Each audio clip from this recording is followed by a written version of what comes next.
ګرانو کتونکو هغه روډ چې د تېرو 11 کالو راسي منګه چغې والي القو مشو ام پی ای ام ان ای منتخب نمایندګانو د دې سیاسي خلکو هېڅ قسمه توجه نه کړله. آخر کار چې په کومه ورځ باندې اسرار خان د سي ان ډبلیو چارج واخیسته بطور سیکرټري، نو زه تللی وم خالد منصور تللی او په هغه ورځ چې کوم دی نو د دې دپاره پی سی ون چې کوم دی د تیاری حکم وکړو، پی سی ون تیار شو، بیا د دې لپاره پیسې رالی، بیا ټینډر شو، اوس ورکاډر مو شو. اوس هم دا واورېدل، پرون مو اورېدلي وو چې یاره په دې باندې به 41% چې کوم دی نو بلیو دی 41%. وروره بس سبا انشاءالله کار به پې شروع کېږي. وشو 41% پې بلیو ده، 10% پې نور دی، داسې 50% ته ورسي. نو لالانې سوداګر دی بس ته وړي نوشته نه دلته کې به دغه کرپشن روان دی.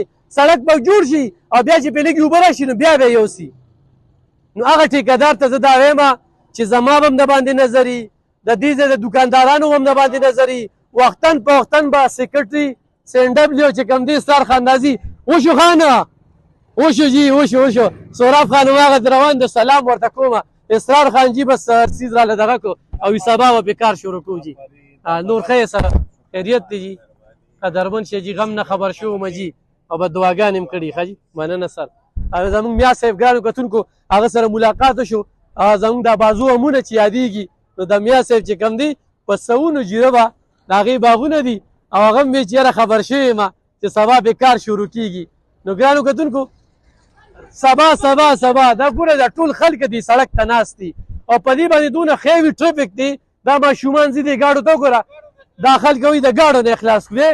یو ام پی ای منې ته د دې دغه نو افتتاح په خپل لاس کوو، اسرار خان به راځي خو یو ام پی ای منې وایي نو دا ورته په دې ځای ولاړ یم او دا ورته یم مخکې یم چې منظوري شوه بیا رالم، بیا چې دغه شوه ټینډر بیا رالم، نن چې رالم ورته یم سبا یا بل سبا به کار شروع کېږي بیا په هغه سړک ولاړ یم. دا په خصوصي د اسرار خان سیکرټري سي ان ډبلیو د هغه په تعاون په مرسته د هغه د قلم نو په خصوصي دلچسپۍ باندې چې کوم دی نو دې سړک ته دا پڼ منظور شوی دی. دا نه د ام پی ای پڼ دی نه د ام ان ای پڼ دی.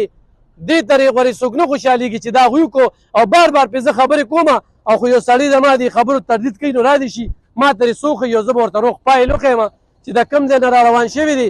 څوک وایي دا عدالتي احکامات کې، څوک څه وایي خو دا جس چې کوم دی نو د اسرار خان په کوششونو سره وشو. انشاءالله سبا به کار شروع کېږي. خو ټیکهدار ته زه دا وایم چې وروره دې سړک کې کرپشن نشته.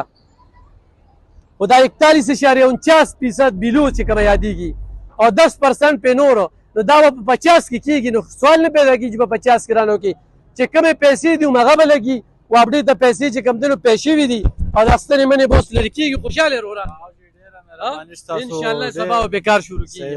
ډېره شکریه علم خان بهی ستا او چې چا دا دغه کړی د هغه موږ ډېره شکریه. علم خان شیرپور روډ به پرېږدو، علم خان شیرپاوي انشاءالله په دې باندې به ږدو. خو چې اوس دا دغه به کوو چې ټیکهدار هم ښه کار وکړي، د ایماندارۍ کار نظر به پې ساتو، سره غلداري ونه کړي، نظر به پې ساتو مری نه به رانیسو ما به پسې کیمره لګولي. دې باندې ډېر سیاستدان او وزیراعلام پې تللی ټول پې تللي چا هم ونه کړو. د علم خان شیرپاو به یې په ترو باندې دا کار وشو او ډېره مهرباني ډېره شکریه ستاسو. ګرانو کتونکو دې کې 2 پیرې ما کار وکړو، دا ما کوله وکړو، دې کې موږ دا شینګل واچول، دې خلکو ته ډېر زیات تکلیف و خو الحمدلله زمونږ هغه خسو هغه تکلیف رنګ وروړو. چاندې ماندې بوله چانه نه دي کړي.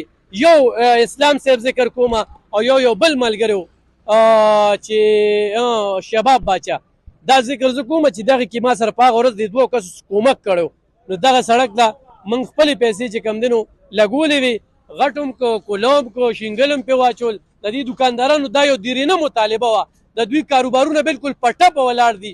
نو انشاءالله بس اوس مکمل شو. اسرار خان ستاسو ډېره زیاته مننه او ټیکهدار صاحب ته وایم چې وروره په دې کې د څه طلبي نو دې کې دغه طلب مه کوه چې په دې کومه بلو باندې تا اخیستی فوري لاړ شه او سي ان ډبلیو محکمه کې چې کوم دی نو د دې ځان له غم وکړه ځکه چې د دې به د یوې روپۍ به د دې حساب کېږي. د دې سړک دا علم خان شیرپور روډ دی. انشاءالله سبا یا بل سبا به کار شروع کېږي. نو دا د دې دوکاندارانو خلکو 402 لپاره خوشحالي ده.